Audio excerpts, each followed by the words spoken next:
لبيك اللهم لبيك لبيك لا شريك لك لبيك লাব্বাইক আল্লাহুম্মা লাব্বাইক ধ্বনি ও কাবা প্রদক্ষিণের মাধ্যমে শুরু হয়েছে পবিত্র হজের আনুষ্ঠানিকতা। সৌদি আরবের হজ ও ওমরাহ মন্ত্রণালয় জানিয়েছে, ইতিহাসে এবারই সবচেয়ে বেশি হাজির পদচারণায় মুখরিত হবে কাবা প্রাঙ্গণ।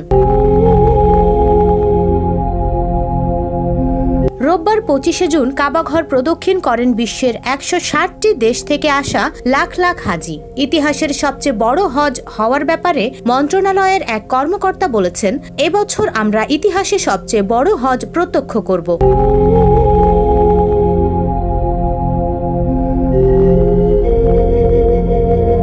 ২০২০ সালে করোনা মহামারী হানা দেওয়ার পর এবার প্রথমবারের মতো সব ধরনের স্বাস্থ্য বিধিনিষেধ তুলে দেওয়া হয়েছে। ধারণা করা হচ্ছে এবার একসঙ্গে হজ করবেন ২৫ লাখেরও বেশি মানুষ। তবে যুক্তরাষ্ট্রের ওয়াশিংটনে অবস্থিত সৌদি দূতাবাস জানিয়েছিল, ২০১২ সালে হজ করেছিলেন ৩১,৬১,৫৭৩ জন হাজি, যা ইতিহাসে সবচেয়ে বড় হজ ছিল।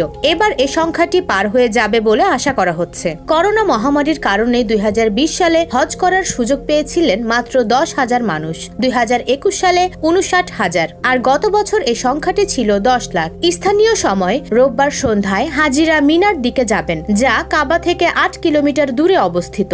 এরপর আরাফাত ময়দানে যাবেন তারা। শেষ নবী হযরত মুহাম্মদ সাল্লাল্লাহু আলাইহি ওয়াসাল্লাম এই আরাফাতের ময়দানেই তার সর্বশেষ ভাষণটি দিয়েছিলেন।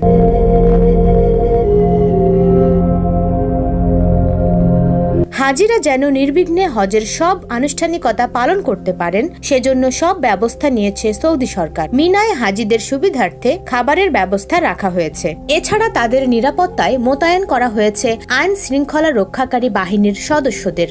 এদিকে এবার হজের মৌসুমটা পড়েছে তীব্র গরমের মধ্যে। জানা গেছে, হাজিদের প্রায় ৪৫ ডিগ্রি সেলসিয়াস তাপমাত্রার মধ্যে হজের আনুষ্ঠানিকতা সম্পন্ন করতে হবে।